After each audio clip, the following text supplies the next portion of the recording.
বলেন আমাকে গভীর রজনীতে ঘুম থেকে উঠায় দিছেন কে? মালিক ডাক দিয়া বলে আল্লাহ। বলে আপনাকে ঘুমের ঘরে ঘুমের মধ্যে রেখে দিছেন কে? বলে আল্লাহ। বলে যে আল্লাহ আমাকে ঘুমায়া থাকতে দিলেন না, তাহাজ্জুদের ওয়াক্ত যখন হলো আমাকে কুদরতের রশি দিয়া টানিয়া টানিয়া ঘুম ভাঙ্গাইয়া শীতের মৌসুমে ওযু করাইয়া আমাকে তাহাজ্জুদে নামাজের মধ্যে বসায়া দিলেন। সেই আল্লাহ আপনাকে ঘুমের মধ্যে রেখে দিলেন, আপনাকে উঠার তৌফিক দিলেন না। আমারে ঘুম থেকে উঠাইয়া নামাজ পড়াবার জন্য, নামাজ পড়ার জন্য কবুল করে নিলেন। আমার মুনিব আল্লাহ একজন, আপনার রব আমার রব, কিন্তু যে আল্লাহ আপনারে ঘুম পড়ায়া রাখলেন আর আমারে ঘুমাইতে দিলেন না। বলেন আল্লাহ যদি আমারে ভালো না বাসতেন তাহলে কি আমার আল্লাহ আমারে এভাবে জাগ্রত করাইতেন, তাহাজ্জুদ পড়ার তৌফিক দিতেন? বলেন না, ভালোবাসেন বিদায় আল্লাহ আমারে তাহাজ্জুদের সময় ঘুমায়া থাকতে দেন না। তাইলে এবার বলেন বলেন বলেন, আমি যে দোয়া করলাম আল্লাহ তুমি যে আমারে ভালোবাসো, এই ভালোবাসার খাতিরে আমারে মাফ করো, কবুল করো। তাইলে আল্লাহ আমারে ভালোবাসে কারণেই তাহাজ্জুদের নামাজ পড়ার তৌফিক দিছে। যদি ভালো না বাসতেন তাহাজ্জুদের নামাজ পড়ার তৌফিক দিতেন না। আল্লাহ আপনাদের ভালোবাসেন বলেই ফকিরের মতো জান্নাতের বাগানে বসার তৌফিক দিয়েছেন, দুরূদ শরীফ পড়ার তৌফিক দিয়েছেন, জিকিরের তৌফিক দিয়েছেন। যদি আল্লাহ ভালো না বাসতেন জান্নাতের বাগানে আপনারা বসতে পারতেন না। চিল্লায় এখন ঠিক কিনা? এরে মুসলমান নবীর আশিকের দল, একটু হৃদয় দিয়ে উপলব্ধি করো, বলো আল্লাহ যে আমাদের ভালোবাসেন, মহব্বত করেন, এই জন্য আমরা মাওলার দরবারে শুকর আদায় করতে চাই কি চাই না? একটা জমানো বন্ধ রাখা যাবে না। একটু কলজা থেকে মাওলার দরবারে শুকরিয়া আদায় করি, দিল থেকে আওয়াজ দিয়া বলি আলহামদুলিল্লাহ। ওগো আল্লাহ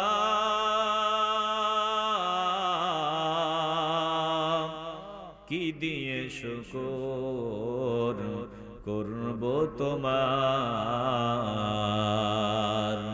আমি তো আমার না সবই তোমার, আমি তো আমার না সবই তোমার। বলেন সবকার, একটু আওয়াজ লাগবে সবকার। ওগো আল্লাহ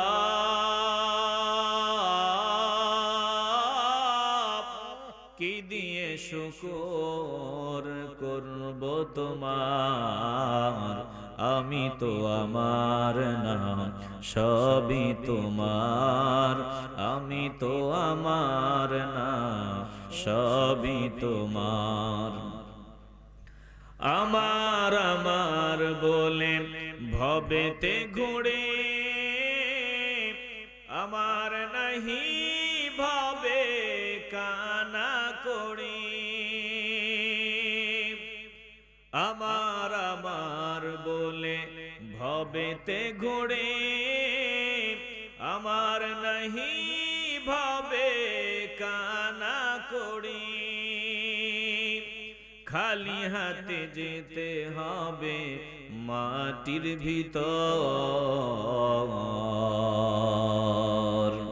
খালি হাতে যেতে হবে মাটির ভিতর। আমি তো আমার না সবই তোমার, আমি তো আমার না সবই তোমার। ওগো আল্লাহ একটু কলজা থেকে মহব্বতের আওয়াজ দিয়া মাওলার ডাক দেন, বলেন আল্লাহ। দিল থেকে মহব্বতের আওয়াজে বলেন আল্লাহ। ওগো আল্লাহ কি দিয়ে শুকর করব তোমার, আমি তো আমার নাম সবই তোমার, আমি তো আমার না সবই তোমার। এ মুসলমান নবীর আশিকের দল, একটু দিল নরম করে আল্লাহর দেয়া জবান দিয়া ইমানের আওয়াজ দিয়া বলো, সব কিছু কার? আমার কিছুই নাই, সব একজনের। তো তিনার দেয়া নিয়ামত গুলো দিয়ে আমরা যতদিন বেঁচে থাকবো, বলেন তিনাকে খুশি করার সাধনা শুরু করতে চাই কি চাই না? একটু দিল থেকে আবার উচ্চ আওয়াজে অন্তরের অন্তঃস্থল থেকে হৃদয়ের পুঞ্জীভূত সকল ভালোবাসা উজাড় করে একসাথে সমস্বরে চিল্লায়া বলে ফেলি আলহামদুলিল্লাহ। একটু হৃদয় দিয়ে উপলব্ধি করেন আজকে আহলে বাইতের মর্যাদা ফজিলত সম্পর্কে কিছু কথা শোনাবো, আল্লাহ যদি তৌফিক দান করেন। আহলে বাইতদের ব্যাপারে আল্লাহ তাআলা কোরআনে কারীমে বলেন, ইন্নামা ইউরিদুল্লাহু লিইউযহিবা আনকুমুর রিজসা আহলাল বাইত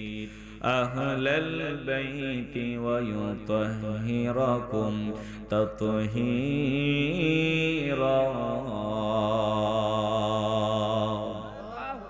একটু মন চাইলে আওয়াজ দেন না? আপনারা যদি আওয়াজ দেন আমার ভেতর থেকে কিছু কথা আসবে, আর যদি চুপ থাকেন আমার ভেতর থেকে কথা আসবে না। আপনারা চাননি কিছু কথা আসুক? কথা বলে না, চাননি? তাহলে আওয়াজ দিবেন, যতক্ষণ এখানে থাকবেন কথা বলবেন, খুশি হবেন কে? একটু আওয়াজ দিবেন, বলেন আহলে বাইত যারা তাদেরকে ভালোবাসেন কে? আর আল্লাহ যাদেরকে ভালোবাসেন আমরা তাদেরকে ভালোবাসতে চাইনি। আমার মালিক বলেন, হাবিব আমার, দোস্ত আমার, নিশ্চয় আমি আল্লাহ আহলে বাইতদের থেকে অপবিত্রতা দূরে রাখতে চাই, তাদেরকে পবিত্র রাখার মতো পবিত্র রাখতে চাই। আল্লাহ বলেন, আমি আল্লাহ আহলে বাইতদের থেকে অপবিত্রতা দূরে রাখতে চাই, আর পবিত্র করার মতোই তাদেরকে পবিত্র করতে চাই। বলেন আহলে বাইতদের থেকে অপবিত্রতা দূরে রাখবেন কে? আমার আল্লাহ যেটা ইচ্ছা করেন সেটাই করেন। আল্লাহ যেটা ইচ্ছা করেন সেটাই আল্লাহ করেন। আহলে বাইতদের থেকে আমার আল্লাহ অপবিত্রতা দূরে রাখতে চান, তাদেরকে পুত পবিত্র রাখতে চান। তাইলে আমার আল্লাহ যেটা ইচ্ছা করেন সেটাই তিনি করেন। কোরআনের অন্য জায়গায় বলেন, শোনো আমি আল্লাহ এমন, আমি যা ইচ্ছা করি আমি আল্লাহ সেটাই করি। আল্লাহ তাআলা বলেন, ফাআলুল লিমা ইউরিদ।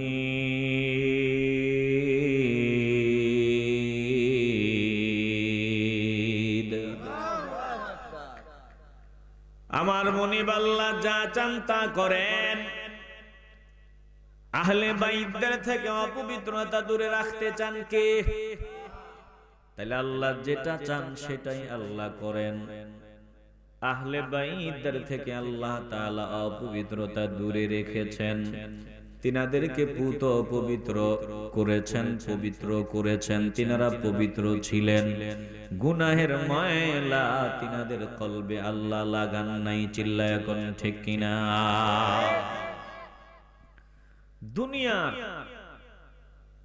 কোন নাপাকি তিনাদের কলবে লাগে নাই। তিনারা কেউ হারাম খান নাই। নবীজির পরিবারের কেউ, নবীজির আহলে বাইতদের কেউ জিন্দেগিতে হারাম খায় নাই। তিনারা হারাম থেকে দূরে ছিলেন। দূরে রেখেছেন কে? দুনিয়ার লোভ, লালসা, হিংসা, বিদ্বেষ, অহংকার, এগুলো থেকে তিনাদেরকে পরিপূর্ণভাবে পবিত্র রেখেছিলেন কে? তিনাদের ভিতরে কোনো অহংকার ছিল না। কিন্তু দুঃখজনক হলেও সত্য, আলহামদুলিল্লাহ, এই বয়ান এখন আর শোনা যায় না। আগেকার সময় আমরা এমন বয়ান শুনতাম, জারি গানও শুনতাম, আবার ওয়াজে বক্তাও বয়ান করত। জারি গানেও শুনতাম, আবার ওয়াজে বক্তাও বয়ান করত। নবীজির এক কন্যা কুলসুম রাদিয়াল্লাহু তাআলা আনহা, নবীজির আরেক কন্যা জান্নাতের নারীদের সরদারনি খাতুনে জান্নাত ফাতিমা রাদিয়াল্লাহু তাআলা আনহা, তিনাকেও কুলসুম রাদিয়াল্লাহু তাআলা আনহু দাওয়াত দেন নাই। দাওয়াত দেন নাই কেন? বলে গরীব বলে তাদেরকে দাওয়াত দেয় নাই। এরকম ওয়াজ কি আপনারা শুনেন নাই? কথা কয় না, আপনারা কি শুনেন নাই? এগুলা ভুয়া ওয়াজ। এগুলা কি ওয়াজ? নবীজির কোন কন্যার ভিতরেই অহংকার ছিল? কোন কন্যার ভিতরে অহংকার ছিল? কথা কন না কেন আপনারা? তিনারা ছিলেন নিরহংকার। অহংকারের ধুলি কণা যার ভিতরে থাকবে সে জান্নাতে যেতে পারবে না। নবীজি বলেছেন, শোনো, যার ভিতরে সামান্য সরিষা পরিমাণ ঈমান থাকবে তারা জান্নাতি হবে, তারা জাহান্নামে যাবে না। আর যাদের ভিতরে সামান্য পরিমাণ সরিষা পরিমাণ ধুলিকণা পরিমাণ অহংকার থাকবে তারা কখনো জান্নাতে যাবে না। আলহামদুলিল্লাহ, এইরকম ওয়াজ এখন আর শুনবেন না। এখন কি আর চলে ওয়াজ? জারি গানের ক্যাসেট, আবার ওয়াজ। নবীজির এক কন্যাকে অহংকারী বানাইয়া আরেক কন্যাকে সাপোর্ট করা, এটা কখনোই আশিকে রাসূলদের কাজ হতে পারে না। কথায় বলেন, কথা বলেন না কেন? নবীজির আহলে বাইতদের মধ্য থেকে আমি বুঝাবার জন্য বলি, দুনিয়ার সব আল্লাহর বান্দা, সবাই আল্লাহর বান্দা। বেঈমানরাও বান্দা, মুশরিকরাও বান্দা, ইহুদিরাও বান্দা, খ্রিস্টানরাও বান্দা, আবার আপনারাও আল্লাহর বান্দা। যারা আশিক রাসূল তারাও আল্লাহর বান্দা। একটু ঈমানের আওয়াজ দিয়ে বলবেন, সব বান্দারা কি সমান? কথা বলেন। বান্দাদের মধ্যে তফাৎ, পার্থক্য আছে না নাই? সবাই ছাত্র, কিন্তু সব ছাত্র সমান না। সবাই পিতার সন্তান, সবাই সমান না। বলে কিছু সন্তান হলো বেয়াদব সন্তান, কিছু সন্তান আদবওয়ালা সন্তান। সবাই আল্লাহর বান্দা, কিছু হলো বেয়াদব, কিছু আদবওয়ালা বান্দা। বলেন, আমরা আদবওয়ালা বান্দাদের কাতারে শামিল হতে চাই কি চাই না?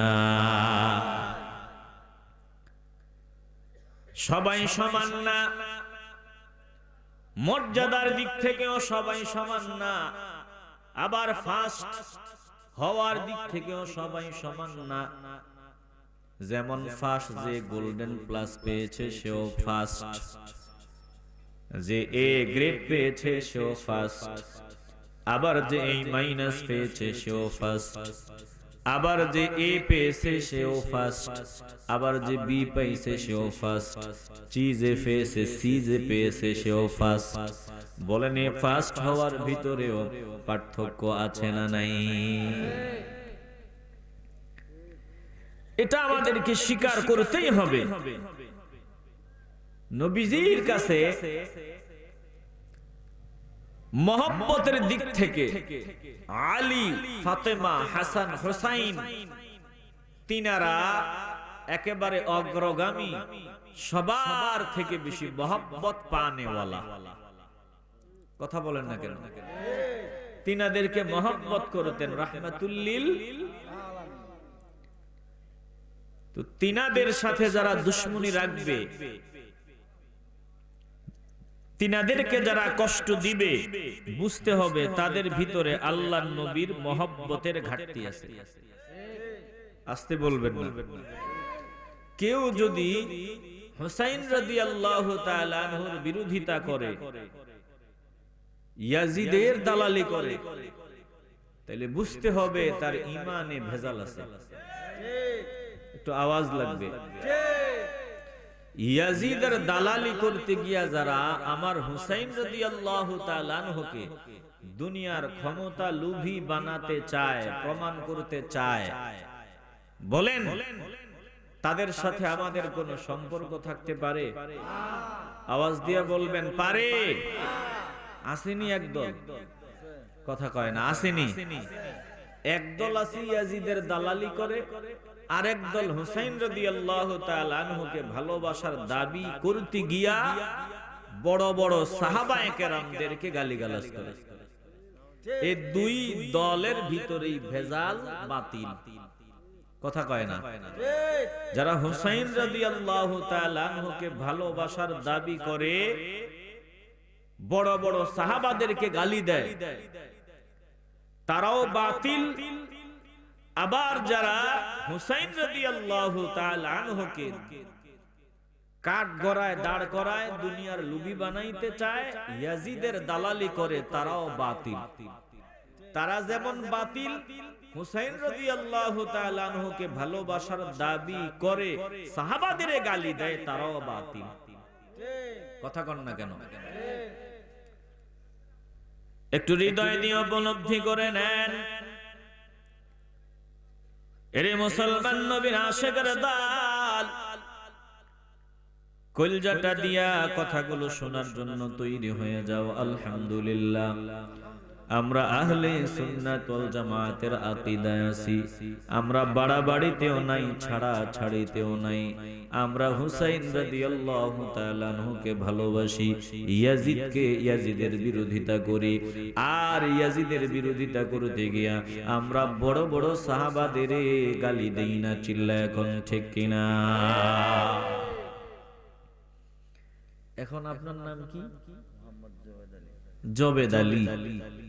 আল্লাহর বান্দা, চেষ্টা করেছেন, তিনি চেষ্টা করেছেন তার ছেলে যাতে ভালো হয়, কিন্তু আল্লাহ সেটা কবুল করেন নাই। আমার মাওলা সেটা কবুল করেন নাই। তিনি যতদিন আছেন ততদিন ছেলে গাদ্দারিও করে নাই। ছেলের দুই নাম্বারই বাবার চোখে কখনো পড়ে নাই।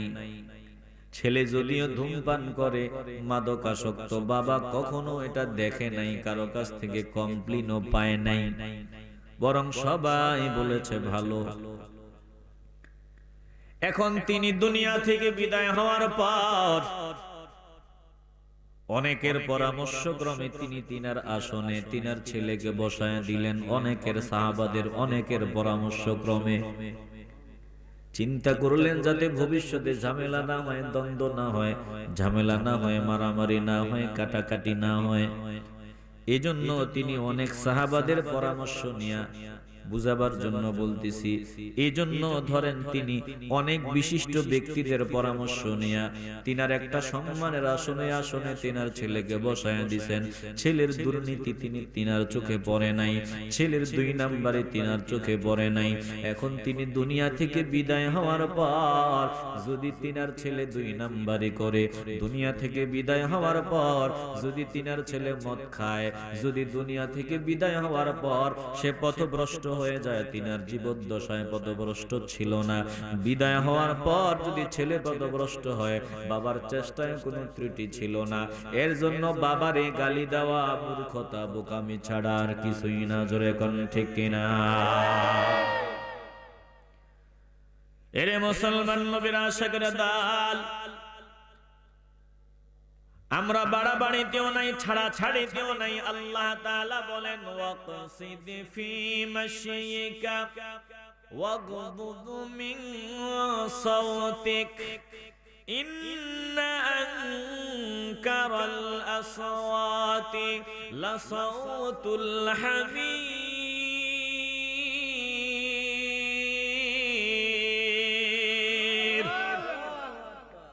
আমার মাওলা বলেছেন, তোমরা মধ্যম পন্থা অবলম্বন করো, মধ্যম পন্থী হও। বাড়াবাড়িতেও যাবা না, ছাড়াছাড়িতেও যাবা না, চলনে বলনে সব কিছুতে মধ্যম পন্থা অবলম্বন করো। যদি মধ্যম পন্থা অবলম্বন করতে পারো, তাইলে এটাই আমার নবীর পথ, এটাই আহলে সুন্নাত ওয়াল জামাতের পথ। আর এই পথই হলো মুক্তির পথ, নাজাত প্রাপ্তদের পথ। এটি মুসলমান ইমানদার নবীর আশিকের দল দিল থেকে ইমানের আওয়াজ দিয়ে বলবেন, আমরা আহলে সুন্নাত ওয়াল জামাতের পথে অটল বিচল থাকতে চাই কি চাই না? তাহলে